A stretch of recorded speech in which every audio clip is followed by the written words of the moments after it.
and welcome to my 2024 gaming and streaming setup tour. In this video, I'm going to walk you through my entire setup that I designed and built in my basement, literally from the ground up. And if you stay until the end, I'll reveal something only a handful of people have ever even seen during my live streams.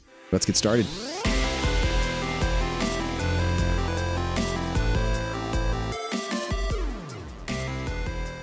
My basement can be broken down into two areas, my streaming area and my home theater. The streaming area is a really bad name. I should probably work on that a little bit. I'm going to walk you through each area, starting with the one with a terrible name. But before that, I need to tell you what makes this entire setup unique and very special to me. I can play console or PC from anywhere in this basement. Yeah, anywhere. Xbox on the home theater? Yes. Xbox in the streaming area? Yes. PC in the streaming area? Duh. PC in the home theater? Yep, that too. I can also play Switch wherever I want, but that's kind of a given. I mean, that thing goes anywhere. The couch, the bed, the porch, the bathtub. I can seamlessly play video games live on stream or in the comfort of my home theater seating on the big screen without moving anything other than my big butt. If you want to know how I pulled this off, you can check out my other video about my setup evolution when you're done here. I'll put it in the description below. Now, where were we? Ah, yes, the streaming area. Seriously, this name sucks. First, let's talk about the PC. This is my first ever PC build, and I love how compact and powerful it is. I have a GIGABYTE AERO RTX 4090 paired with a Ryzen 7 5800X 3D. I have 32 gigabytes of memory, along with 2 terabytes of internal storage and a 6 terabyte external for my recordings. My CPU is being cooled by the Kraken Z53 from NZXT, and I have a mix of Lian Li SL and AL fans, totaling in about 8 fans altogether. All of that is packed into my Lian Li 011 Dynamic Mini Snow White Edition, with temps averaging around 40 to 60 degrees. This basement is very cold, and it works really well with my PC setup. For consoles, I have 2 handhelds here at my desk, my Nintendo Switch Animal Crossing Edition, and my OLED Steam Deck. I love these handhelds, but I don't play them here often. This is their home base where I keep them docked. As I said before, I can play Xbox here, but it sits way far away on the other side of the room, in the home theater. My dual monitor setup consists of a 32-inch LG UltraGear QHD 165Hz on the left as a secondary monitor, and the Holy Grail 32-inch Alienware QD OLED 4K 240Hz as my primary gaming monitor. I really need to do a review on this thing, but I'm too busy playing games on it. I'll do one soon, I promise. My mouse and keyboard of choice are the Rocket Vulcan 2 keyboard and the Kone XP Air mouse. Both of these fulfill my RGB obsession and make it easy to charge, with a mouse dock that I can also plug my keyboard into for charging. I don't play on mouse and keyboard, so this is purely aesthetic. My weapon of choice is the Xbox Elite Series 2, and I'm not gonna lie, I like big sticks. I got my mouse pad from reallygoodmousepads.com, and it's really good. It matches my setup aesthetic, and it's great quality. If you're in need of a new mouse pad, go check them out. I'll link to the website in the description. They have a lot of really great designs and a lot of variation to their mouse pads. For my cans, I'm using the Logitech Astro A50X. I recently got these things, and I love being able to easily switch between Xbox, PC, and Switch at the push of a button. Not to mention they sound great. Maybe a review coming? Probably. I have 3 cameras in my setup for streaming. Extra. I know. My main camera is a Sony a6000 with a Sigma 16mm lens, and my other 2 cameras are Razer Kaio Pros. They give me some really cool perspectives in my live stream. I was absolutely sold on the Deity V07U when I saw EposVox compare it to some of the top mics out there today. I love this mic and also the mic arm that it came with it. I sound pretty good, right? The most annoying sound in the world. I was going to buy a really expensive chair, and while I was waiting for it to go on sale, I got this cheap chair from Amazon. I ended up liking it so much that I decided to just go ahead and keep it and spend my money on something else. I've sat in this chair for over 4 hours playing games, and I haven't had one single issue. If that's what you're looking for, the link is in the description.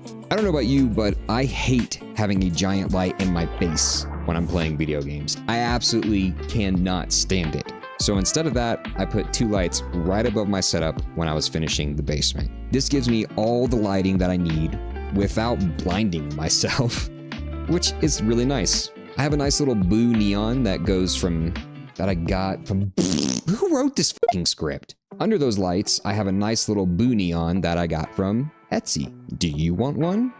I've linked it in the description below. Go for it. To the left of that, I have nano leaves that spread from one wall to the other. On the right, I don't have anything, really. I don't know what to do here. Do you have any ideas? Let me know. Surely you have some ideas, right? Behind me, I have a pegboard that is backlit from IKEA. I see a lot of people using backlights that they only cover the edges. I was able to actually completely fill the pegboard, as you can see behind me, using Gobi's curtain lights. Not only do they fill up the entire pegboard, but I can even project images on it. It turned out way better than I thought it would, and it's actually pretty cool. I added an entire wall of bookshelves to display pretty much everything I love.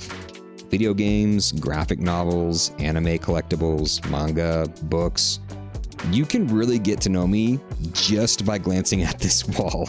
I also installed RGB lights into those bookshelves myself. Keep an eye out for a how-to video on adding LED strips to your bookshelves from my channel very soon.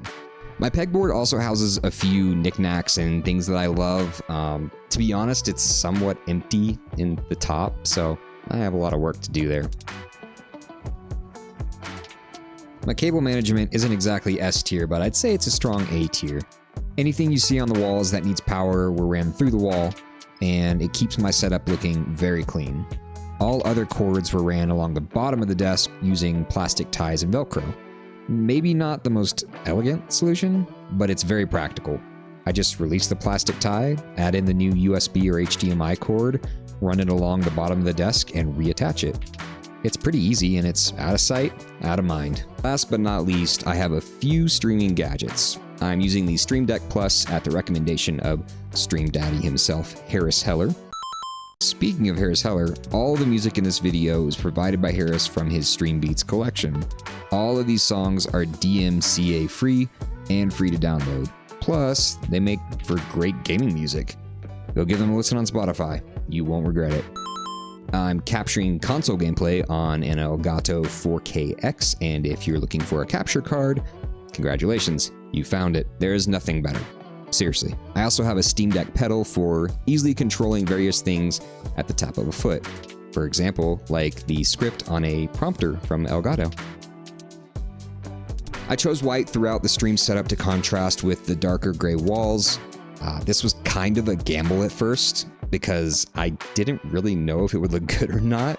I love the way it turned out and how everything really pops against the dark walls. Plus, it's great for watching movies.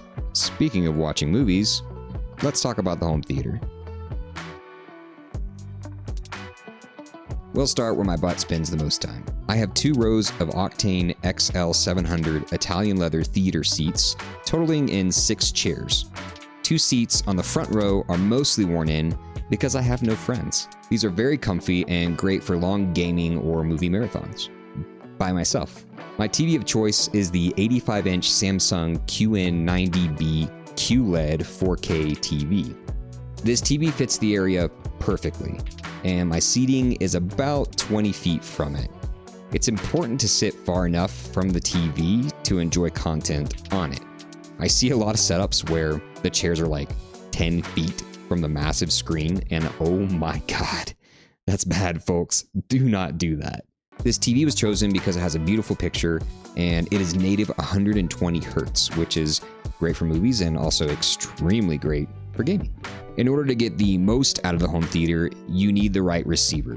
This is the Onkyo TX-NR6100 7.2 channel receiver. It allows for 4K 120 Hz pass-through, which is why I got it, It powers a 7.1 channel sound system, which sounds amazing in this space. You really feel what you're watching and experience total immersion in games. Admittedly, this is the area I'm lacking the most in for the home theater. My dad and I built an awesome entertainment center around the TV, but I have yet to completely fill it. Some other ideas I have in the future are movie posters, a stormtrooper, a snack area. Do you have any more ideas? Let me know in the comments below. Give me ideas. That pretty much covers my basement and my dream gaming and streaming setup. I hope you feel inspired to take a hammer to your walls and start building one for yourself. If you have any questions about my setup, feel free to pop into a live stream and ask. I stream Mondays on Twitch and YouTube Shorts, and I'd love to see you there. If you've enjoyed the tour and maybe found some inspiration, you can say thanks by liking the video and subscribing, which is completely free. Stay tuned for more videos and content, and as always, thank you so much for supporting this channel, and hopefully I'll see you on the next one.